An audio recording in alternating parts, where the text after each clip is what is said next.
Jeff Bullis Show. Today I have with me Lane Kawaoka. Now, Lane is currently living in Hawaii, originally from, did his degree in Seattle, and escaped the big city of Seattle and went looking for a better lifestyle in Hawaii. So welcome to the show, Lane. It's great to have you here. Hey, thanks for having me, Jeff. Hello, everybody.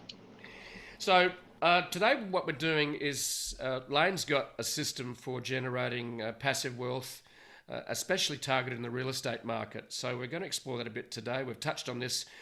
And he's wants to make this accessible to professionals as well as the middle class, not just for the wealthy end of town. So, and this is, what we're trying to do today for our listeners is making sure that they have access to some of the best tools and strategies to create a life of freedom and also be able to grow their wealth through either a business or through investing. So it's great to have you here, Lane. I look forward to finding out more about your systems. But a little bit about Lane.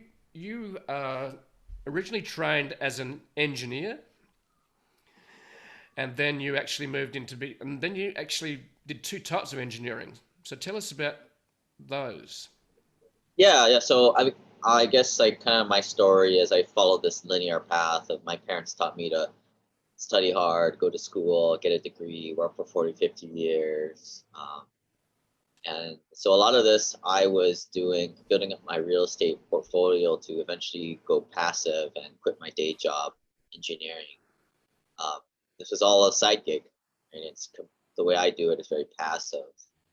And just to kind of outline the talk today, I think when people think of real estate investing, they think of the HGTV stuff, flip your house. But quite frankly, all that stuff is for lower net worth guys. The stuff we're going to talk about today is more passive investing. And if you don't got money and you're bad with your money, you can't save it. This ain't for you. So stop listening. Okay. Right? But if you got a successful business, you got a good paying job, you can save up your money diligently. This is what passive investors do to build up their passive cash flow and eventually go financially independent. So what led you to go down this path? You did your degree, you did what mum and dad told you to do, studied hard. What was the aha moment for you when you went, this is not for me anymore? Yeah. So I, graduated college. I saved up my money. Engineers get paid pretty well out of college. I was pretty frugal myself. So I was able to save up the down payment for that first property in a couple of years. I think it was like 60 or 70 grand is what I needed. Still had this whole financial dogma of like buying a house to live in, which I don't necessarily agree with, and we can talk about that later. But I bought this house to live in because that's what everybody said to do. And because my first job was a lot of traveling, as most young professionals do, I was never home. So I was like, well, this is dumb. I'm just going to start renting this thing out. And my mortgage was $1,600 a month. My rents brought in with $2,200 a month. And there was obviously a delta there. And to a young 20-something-year-old kid, that was a lot of beer money at the time. And then I started to think to myself, I was like, wait a minute. If I just keep doing this a few more times, I'll be able to fire my boss, do whatever I want to do. And that was where I kind of, the rapid education process and kind of focusing in on it. Still working my day job, right? Don't get me wrong. That was how I got the capital, and that's how I got the capital to buy additional properties. But that was my aha moment. So you rented your place out. You think it's just sitting there, might as well make some money out of it, and going, actually, it's renting for more than I'm paying the mortgage. So going, good beer money, absolutely. Yeah. And this is where the aha moment also came, right? When you're making money on a rental property, your tenant's paying down your mortgage for you. So you're getting the equity build up there from them paying your mortgage essentially and getting the principal build up there. You're making cash flow, right? Income minus expenses is positive. Any good business runs like that. You're getting the tax benefits, and we can get into that a lot more, which are more better for higher net worth syndication private placement investors, by the way. And lastly, you're getting the appreciation of the property, which, you get that with when you buy any house, right? That you Yep. live in or as a rental. But when you add up all these four components, how you're making money, I mean, you do the math and it's like 30 something percent. And if people don't believe me, think I'm crazy, go to my website. I have a video where I do a little whiteboard thing with all the numbers, simplepassivecashflow.com/returns. But yeah, 30 something percent on a, dinky rental that quite frankly wasn't even that great. Today, I pick better places to buy. We can talk about that more, but like I look at my stocks and mutual funds, like, well, how am I making like 8 to 10% there? WTF, right? And that's where I started to realize this whole system is engineered to keep hardworking professionals and hardworking America enslaved for 40, 50 years, right? It's just they're investing in retail products that just makes Wall Street rich. How else do they have all these large buildings? So that was your first little investment. So where'd you go to learn from that? You obviously, aha moment happened, and you went, okay. So where did you learn? Who did you go to? The people, the books, the resources. Where did Lane go to take it to the Yeah, next level? yes, I read a book, Millionaire Real Estate Investor by Gary Keller. I suggest everybody read that book. But I mean, I'm not a big fan of academic learning. It's more building your network of other passive investors and also just doing it. So, 70-20-10 rule. 70% is doing it, 20% is your peer network, 10% is academics or podcasts. So I devoured a lot of podcasts. Today I have a podcast kind of geared towards passive investing in rental properties and syndications. Great way to kind of get that first starting momentum, but then ultimately you have to pull the trigger. And Mm-hmm. that was where, I was kind of limited to how much money I had. But after a year and a half, I bought another property in Seattle. And at that point, I realized this thing called the rental value ratio, which is kind Sorry, of sorry, sorry, sorry. The what? the rent to value ratio, or RV ratio for short. So this is kind of the indicator. It's a quick and dirty way of figuring out if you're going to cash flow on the property. So to find this number, you take the monthly rent divided by the purchase price, and we're looking for something 1% or higher. So, for example, $100,000 property that rents for $1,000, 1,000 divided by 100 grand is 1%. Um, at that point, you maybe go put it into the analyzer and kind of check your numbers a little bit more, but it starts to make sense. Whereas, and so this ratio disqualifies a lot of places that you would think to invest. Mm-hmm. We do not invest in primary markets such as Seattle, California, all of California, essentially Hawaii, Boston, New York, right? Because in all of these places, if you're lucky to find a place that's 400 grand purchase price, which is probably going to be a dump slum, your rents might be $2,000 a month. That's 0.5%. That's not going to work. Again, we're looking for 1% or higher rent value ratio properties Is that per month or is that per year? per month. Per Per month. So month. your monthly rent divided by the purchase price. Okay, cool. So you use that ratio. You learned that off Gary Keller, was it? Um, I don't think that was in that book. That book has a lot of good fundamentals. Here are the things to look for in a certain market. But yeah, as far as I think I picked it up just from peer networks, right? Mm-hmm. And that's just a quick and dirty way of evaluating properties. And like I said, then you have to put it into a more of a detailed analyzer. They can go to my website, download my analyzer for free. Simplepassivecashflow.com/analyzer. But this a tool like that will show you, you have your income, right? $1,000 a month. But then the important thing is start to drill into all your expenses, maintenance, repairs, capex. You're going to pay the property manager 10% of the monthly rents, for example. And you might have to assume that there's some vacancy. So this eats into your income, which Absolutely. is fine, right? Mm-hmm. That's why you buy cash on properties with a lot of margin in there. And you have to pay your principal, interest, taxes, and insurance, your mortgage payment. And then you should have maybe a little bit left over as your cash flow, as your buffer. Okay, that sounds like a simple rule of thumb which you use. Yes.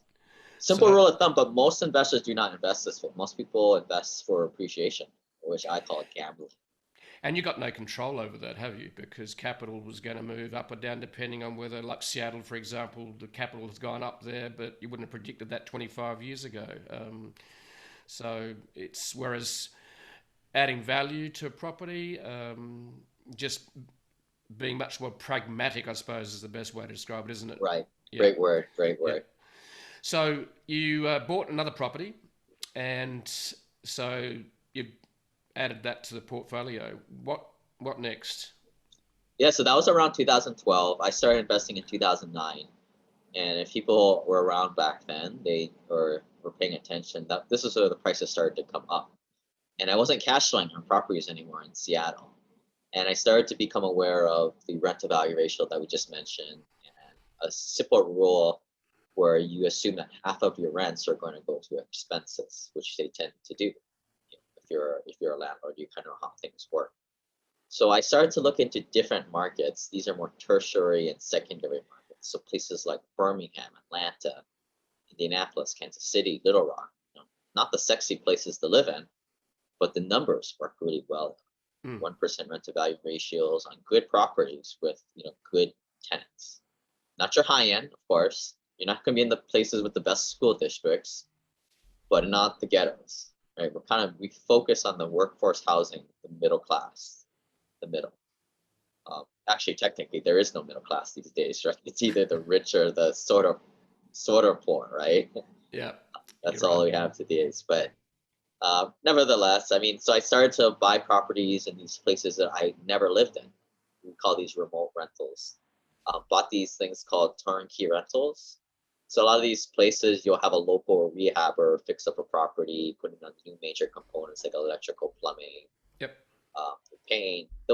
Some of these guys will even put a tenant in there for you. So it's a great way if you're a new investor to get started. And it's kind of like a rental property on training wheels. Okay. So that's what I started to do. And around 2015, I had 11 of these rentals, cash flowing a few $1,000s per month. Things were good. I saw the light at the end of the tunnel that I didn't have to work at this engineering job for the rest of my life. And yeah, that was kind of part way in. And that's when I kind of transitioned to being more of an accredited investor and started to transfer my portfolio from a direct ownership model to more of a passive LP investor into syndications and private placements. So what do you mean by This is about the So what do you mean by LP? LP is a short for a limited partner. So syndications and private placements are larger deals where a pool of investors, LP passive investors, come in. They bring in their capital and they invest in a larger deal, like maybe 100 or 300 unit apartment complex. And this is why I discovered that this is how the wealthy do things.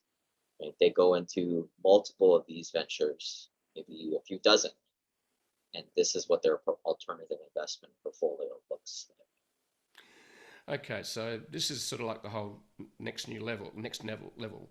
So, um, did you set up your own syndication or did you buy into them? Because in Australia, for example, there's a lot of regulation around syndications and you've got to have a license and it can be very complex and hard to get. So, how did you get into that particular arrangement? Yeah, so initially I just went in as a passive investor. And here in America, when you're a passive investor, I mean, the due diligence is on you. Right? There's no it's sort of unregulated for the pastor's perspective, but for the person aggregating capital, the general partner, which is what we do today, yeah, there is a lot of rules that we have to follow that is set forth by our Securities Exchange Commission. We put together a private placement memorandum that kind of sets the terms of the deal, and passive investors have to read. It's a pretty hefty document. It's like 150 pages, but once passive investors get used to one, they've kind of seen them all. And at the end of the day, you just have to trust the operator. Right? What good is the paperwork? The people who are running the deal are dishonest. So how did you? So you obviously, so you started. You basically invested as a passive investor in a current syndication. So how did you do your due diligence on that to make sure they were, had good bona fides and were trustworthy? Yeah, so 50% of it is the numbers, 50% is the people, is how I do my due diligence. but I'm able to underwrite the deals by looking at the profit and loss statements, the rent rolls, putting it into my model, and kind of seeing, first of all, is this a good deal? This is where I think real estate is very different from any other business or startups. Real estate, if you buy a good enough asset that's already undervalued, if you have a good business plan to raise the rents, the asset kind of runs itself. I mean, at the end of the day, there's a third-party property management that's kind of boots on the ground at the property all times. That's their job. And they're paid like a vendor, a percentage of the income. But like, like whereas a startup, it's very dependent on the operator. Absolutely. I do a little bit of, in that vicinity, and people say a lot of it's 99% of it is predicated on the operator. But in terms of real estate, I kind of take a blended approach where I'm going to look at the numbers first, see what numbers and the assumptions that the sponsor is making.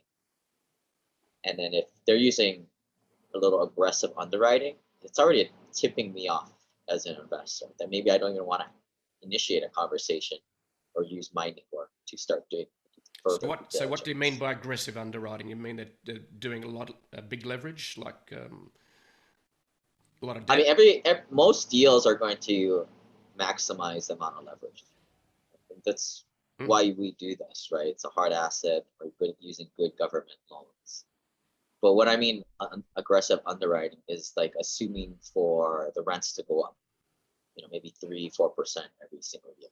Now, yes, there may be data to back this up, but personally, when I underwrite deals, I don't want to assume that the rents are going to go up more than 2%, which sort of takes into account just the pace of inflation. exactly.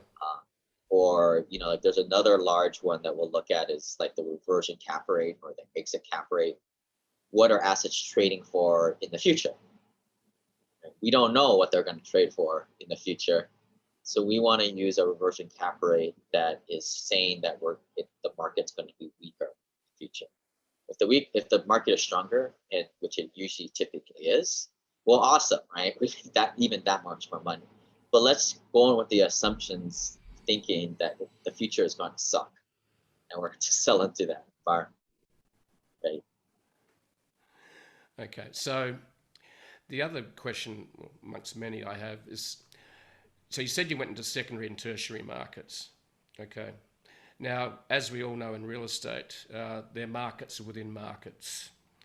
Okay, so the real estate markets, many markets, and each city's got its own market. How do you identify which secondary or tertiary? And this is going to be particular to the USA, for example. It's going to be different in Australia, which is where I'm based, and in Sydney. So how do you identify these secondary and tertiary markets? And obviously, you're targeting, you're not targeting the ghettos, you're not targeting the top end, you're targeting the quasi middle class, good quality home. So how do you discover these secondary and tertiary markets?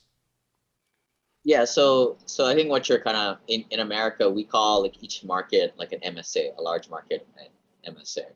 Mm. Within that market, you may have a few dozen, or at least a dozen sub-markets, Yes. right? Trying to think of a place we both know, like a Seattle, right? Seattle will have, just in the city of Seattle. Seattle's a large population, primary market, large population there. So you're gonna have like Belltown, Shoreline, Northgate, like all these sub markets. Hmm. So first what we're trying to do is, all right, let's go pick a good MSA to invest in, right? And they're separated in primary, secondary, and tertiary markets. For the most part, primary markets are the big cities. These are like the top 20, 2010 cities, right? The secondary markets are more like, I mean, I guess the population range is probably the best indicator, Hmm. but like, these are your several million population cities. Your tertiary cities are more of your, yeah, 500,000 to a few million, in that range, smaller towns. We don't go to little podunk towns of 10 to 50,000 population. We stay away from that, because what we're looking for is a place with, number one, good rent to value ratios so that we cash flow. That's always a tenet of ours. We want to cash flow day one in this investment in case there's a recession, something that happens. But we also want to have a diverse economic profile of jobs around us. And when we stay above these tertiary markets or better, you know, you're kind of like, well, there's not really one meatpacking plant that supplies all the jobs for that one town. Mm. In fact, we don't invest in towns, right? Towns are small. Right? We invest in cities that have a legitimate size. And from that point, now we're left with maybe a couple hundred markets out there, right? So how do we dwindle that down? Mm. Well, first of all, we're investing in more, politically right states or red states, Republican, you know, in that form. Not the same thing politically, but when we're the landlords, we're the landowners. We want the tenant laws on our side. Mm-hmm. This is another reason why we don't invest in California, which is sort of a socialist republic. It's California. And a lot of the landlord laws are on the tenant side. That's great if you're the tenant, not good when you're the landlord. So this is why we'll target certain states like Arizona, Texas, Georgia, Florida, um, Alabama, places like that. And typically, at least in America, these states are a lot more economic growth driven. Okay. So that kind of narrows the field quite a bit, right? Yep. Those 4 or 5 or 5 or 6 states, again, Arizona, Texas, Georgia, Alabama, Florida, like maybe the Carolinas, throw that in there. I'm willing to bet those 6 states are going to kick the butt of all the other 44 in carnage, which is why we target those. And now we're going to go look at, all right, what are the submarkets that we're going to target? So tell us more about the submarkets. How do you discover those submarkets within that? The big market like a capital, well, a city in those states, for example. So how do you go and define that? Is it a certain number of bedrooms? It's obviously you're looking for that 1% per month on the capital value. But what's some of the other research and things you're looking for at a top level? Like, Yeah, I mean, at this point, we've already created a pretty narrow band within the search criteria, yep, right? So we kind of just see what comes in terms of deal flow. And we are deciphering through thousands of deals to get a deal, right? Because we're looking for the property that is undervalued, already has lower than market rents, so we can bump that up.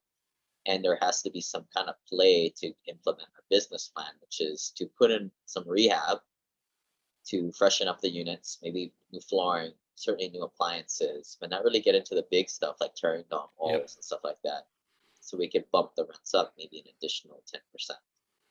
So that type of needle in the haystack is already so small that we just kind of target these major MSAs that, the red states, these certain states, these certain cities, and then we're just seeing what kind of comes through the deal flow.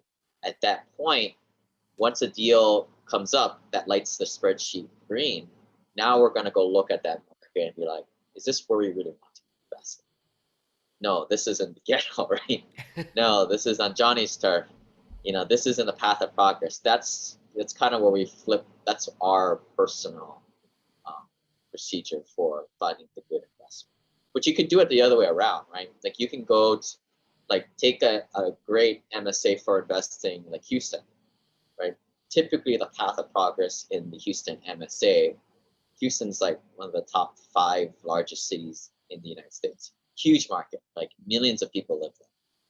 But we're gonna some market would be like, all right, well, we like the northeast quadrant, right? Or we like the south quadrant, right? That at that point we kind of narrow in. One could narrow in on those particular markets in that sector because it's such a big market. So that makes sense.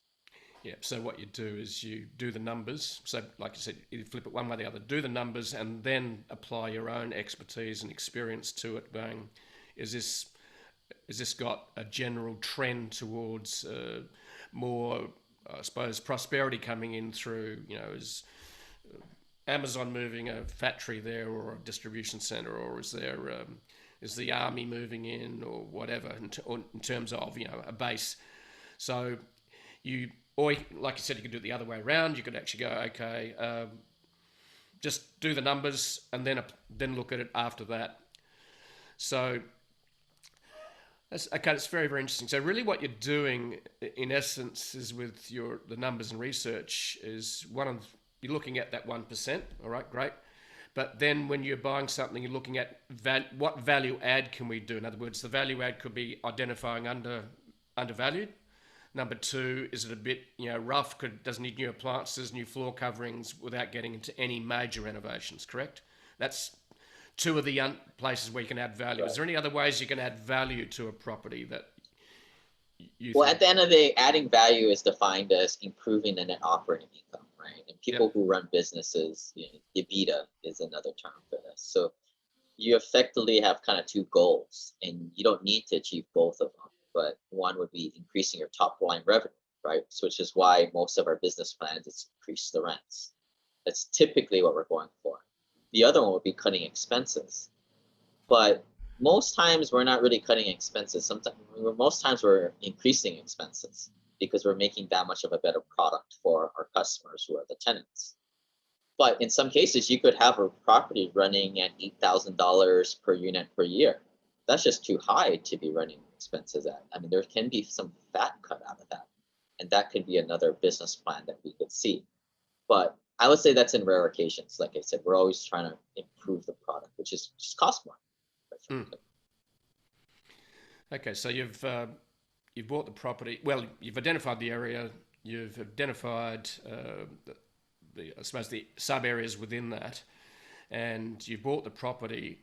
So for an investor that's not maybe in a syndicate, what would you do from that? What's your exit? For example, interest rates are so low at the moment. So do you have any, I suppose, exit strategies if interest rates are going to go up? What's your exit strategy for risk reduction or risk minimization? If you're worried about the interest rate, you probably bought the wrong property. I'll say that. Okay. In other words, yeah. Sophisticated investors don't pay much attention to the interest. It's always, I mean, it's up in all-time lows for the last several years. Okay.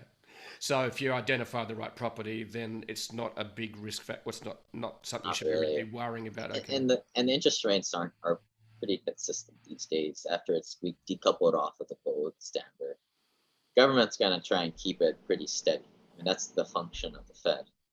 But as investors, our job actually, what we're doing as investors, right? We're borrowing money at X amount of dollars, and the cap rates that the property already performs at, which we intend to improve greatly, are always a little bit higher than the interest rates.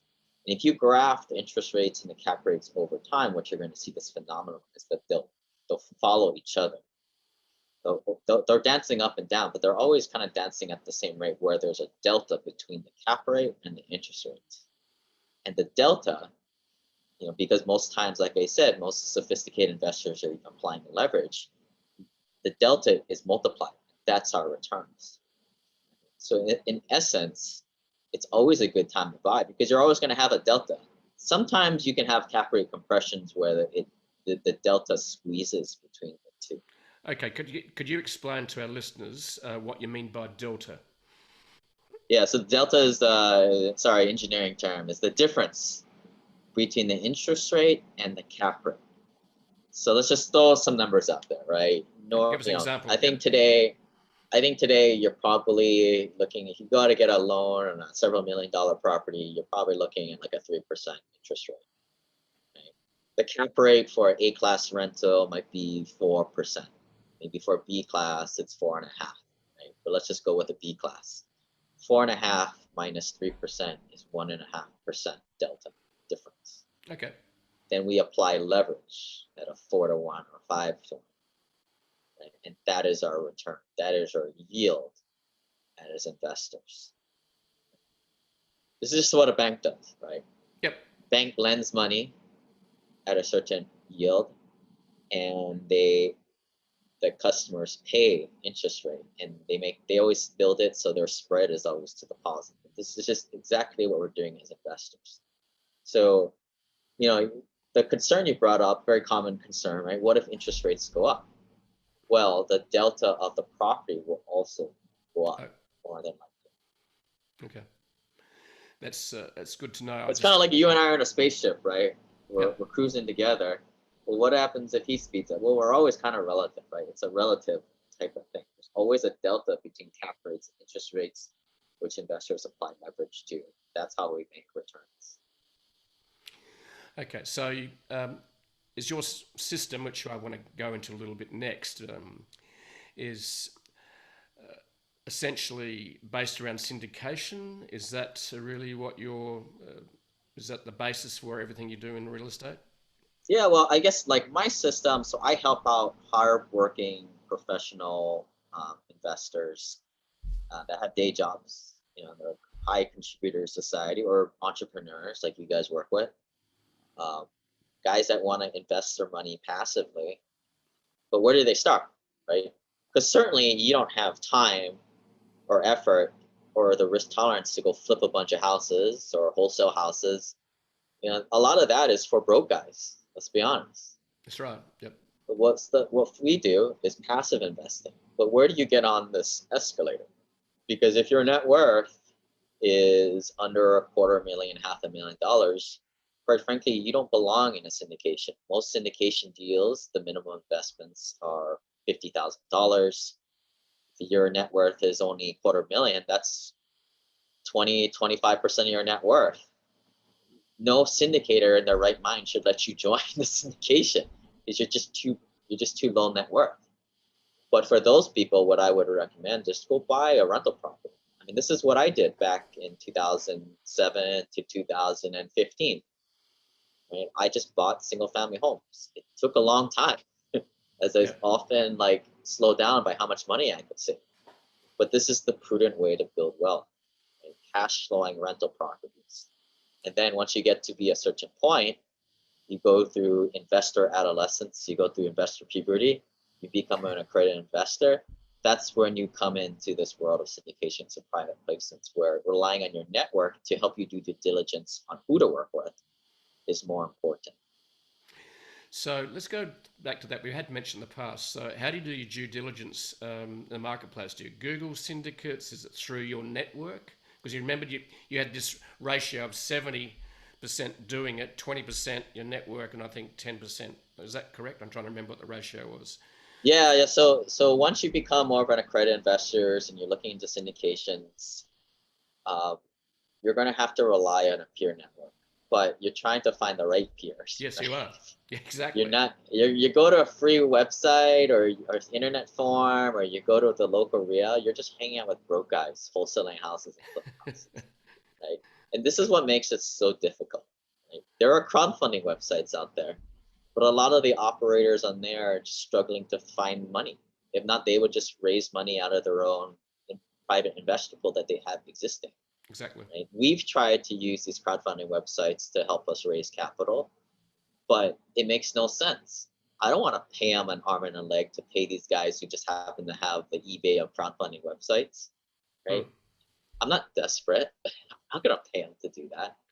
So that's why I don't invest in crowdfunding websites, because I want to know the operator personally. But I also want to have a peer group that has invested with a person in the past. And that is the gold standard of who to work with, right? You know somebody personally, you have an organic relationship with, and they have had good success after really putting in 50 grand of their own money into it. But when you first start out, you're not going to have this. I mean, I never had this, which is why I've, on a couple occasions, went into some bad deals and lost my money. But chalk it up to experience. That's how you learn. And So that's why how you diversify. exactly? So how did you? What was your first experience with identifying that peer network, and how did you build your network? Because networking is very important in business. As we know, it produces opportunity, also produces trust and credibility. So how did you develop your peer network? Yeah, so I was investing since 2009. I had rental properties. And when you're at the bar hanging out with accredited investors, everybody's affluent, right? You need to add value to other people. Right? Yep. And what helps is that you've actually owned some rental property. You got some war stories. You can add value to them. And then just kind of from there on out, it's just building relationships with people, which I get it. Not everybody is able to do. Yeah. So do you use? I know you run your own podcast, and what I've discovered about podcasts is they're a great way to network, in the essence that you're having a chat for 30 minutes to an hour, and you're asking about what they do, and obviously this is what we're doing today, right now, is what does Lane do, and how does he go about it, and then the discussion also is how can we help each other, without any agenda, but it's essentially that's what we're trying to do. So, how does the podcast work for you in that way? Does it work quite well? Yeah, it actually has. So that's probably the number one way I would suggest finding a whole bunch of passive investors. Just spend your time making your own podcast. But then again, everybody has podcasts these days, right? I mean, I built my podcast for the right reasons to help people get single family home rentals back in the day in 2016. Yep. I personally was kind of going through the transition to be more of an accredited investor, but through this journey, people could see my progress in real time. And look, for some reason, people trust me when they see that, right? I mean, it's the real deal. I've been there, I've done that. I know the progression of a passive investor. And so a lot of people will book on free onboarding calls with me. I try and get on the phone with people for 15 minutes, if they're a long-term podcast listener, of course. Um, and this has allowed me to monetize my podcast where we have a pretty potent group of passive high net worth investors that we have masterminds. We'll do events from time to time, especially it's hard with the whole pandemic going on. Yep. But passive investors need passive investors. They don't need to go to some like stupid real estate conference that to me are a bunch of fake gurus out there. Oh, They absolutely. need to find in a closed group environment, in sort of a virtual country club setting where it's safe, where they can let their guard down and interact with other high net worth passive investors and talk and build relationships to in turn figure out what are the best practices for tax, legal, infinite banking, what deals to go into, who to invest with, right? Who not to invest with. Right? This will never be on a website. If it was, it'd be probably so colluded, and so it just wouldn't work, right? The only way this works is through small organic networks such as what I've tried to create. That's really good to hear. It's you're adding value to people, which is great to hear. One of the mantras I came across with Wayne Dwyer, who passed away a while back, and he lived in Hawaii, by the way. I think he lived in Paradise as well. He said, "Teach yourself, teach others, and raise the energy of the planet," and that's essentially what you're doing. Right. You're really adding value, which is just great to see. And so the way you're adding value, you wrote it recently. So you do it through masterminds, you do it through the podcast, you do it through a 15-minute call, you do it through your website, you do it through an ebook. Any other ways you add value and educate others? That's on the coaching and mastermind side, but my other side of the business is putting together these type of opportunities myself, where I kind of do my own cooking. I do my own Yep. cooking, and I keep it to people I trust.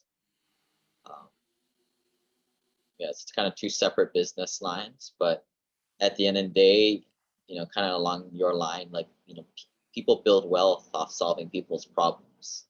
Yep. So what am I solving? Number one, like I said, how do you become a passive investor and invest with the right people? Well, I need a group. I need a mastermind, right? I need people that I trust that I can build a relationship. Well, that's what I create.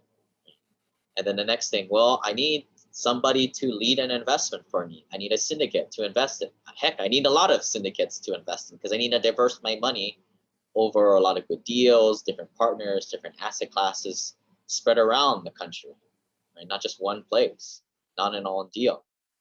So that's what I create, right? I go out there and I in turn, how do I create money for them? But in essence, we buy properties and we treat our tenants right. We improve the communities and they pay us more rent, right? We're not in a business of buying low, sell high. We're in a business of creating value for tenants and customers. And hopefully, if all the Jim Rohn quotes are right, money will come to us. There's something a comment you made earlier in the beginning that, and I totally agree with it, is that you said you learn by doing rather than learn by doing academic studies, even though you've got a master's degree in, I think, in civil engineering. So let's explore that a little bit just before we finish up. So, and I'm a huge advocate of, you can talk about it, you can read about it, but the real value and the learning is done by the doing. That's it. That's the only way you're really going to learn. You can sit and do a 4-year degree, go out and then start doing what your degree taught you to do, and you're going, I actually hate this. So, so what's your insights about doing versus academic learning? Yeah, I mean, when investors come to us and they're kind of looking at the larger deal, the deals, they usually speak for themselves, right? They're 1% rent to value ratio with opportunity to infuse a little capital to improve the property to bump the rents, right? So I think a lot of people, they'll come in, at least academic knowledge, be like, all right, yeah, I read I did your e-course, learned about the rent to value ratio, right? I get it, I can do the math, right? I mean, it's not that hard, right? As you've seen.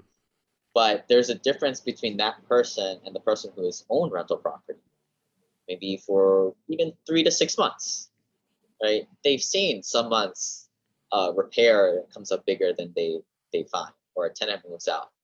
And now in their heart, they understand why the heck they need that 1% rent to value ratio, right? If things are going to go wrong. So there's a difference between heuristically understanding it by doing it and this academic, right? So, and this helps, right? When you're a passive investor, you're looking at a pitch deck on an opportunity. Like, everybody has a podcast. Everybody can make a pitch deck. You just pay the person on Upwork who has a digital marketing degree from the Philippines, $25 an hour. You can make whatever, right? But it's hard enough to figure out what is on this PDF pitch deck or in the webinar, what's real or not. Exactly. But heuristically understanding this thing as a landlord yourself will really give you an advantage to really deciphering what's a sucker deal and what's legit. Yeah, and because the ones that have been there, done that, just like you said, you got deals that didn't quite work out the way you want, and you've lost money.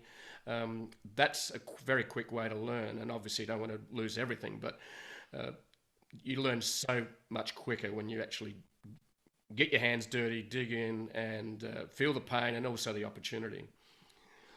Right. I mean, I'm kind of getting a little bit into the world of startup investing. I've never coded before.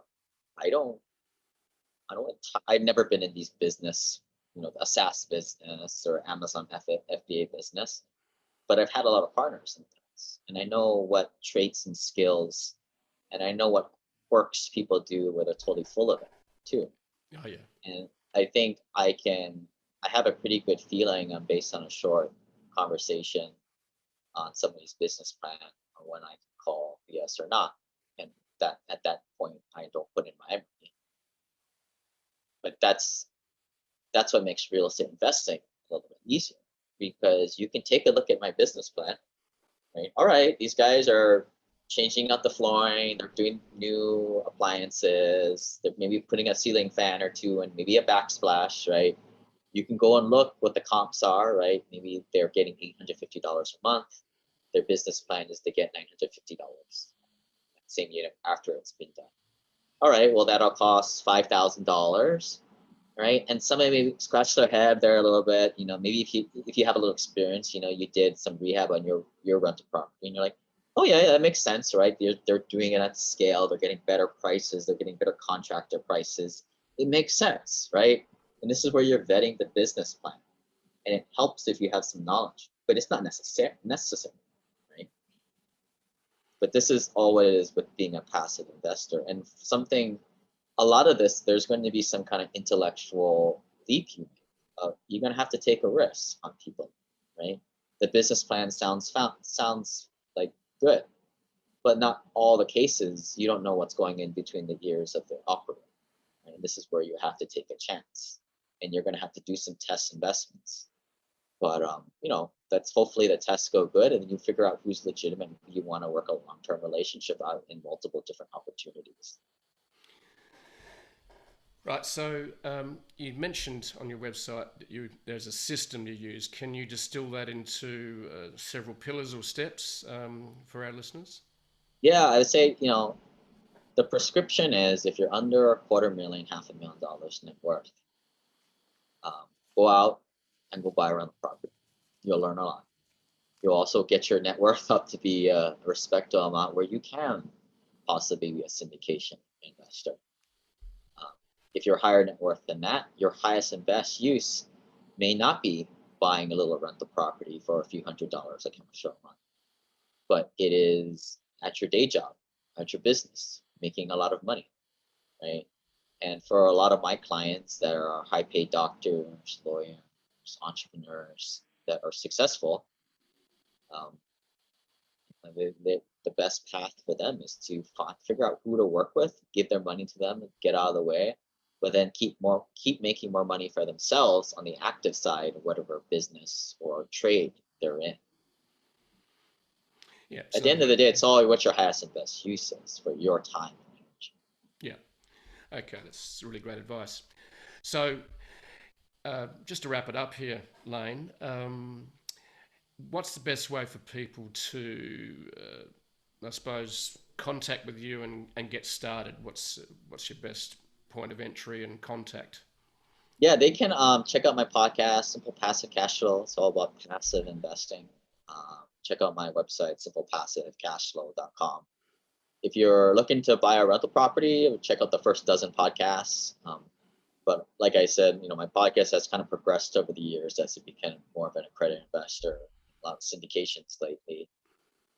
But yeah, if you guys are more of the accredited investor type, feel free to shoot me an email, lane@simplepassivecashflow.com. Awesome. Fantastic. Thanks, Lane, for sharing your wisdom and experience. It's been fabulous, and a lot of wisdom there, and there's been obviously a lot of blood, sweat and tears over the last decade plus. And you know your stuff, and it's just great to have that wisdom and experience shared with the world. So we're going to put that out there for you. Thank you very much for your time. It's been an absolute pleasure. Thanks, Jeff. Appreciate it, man.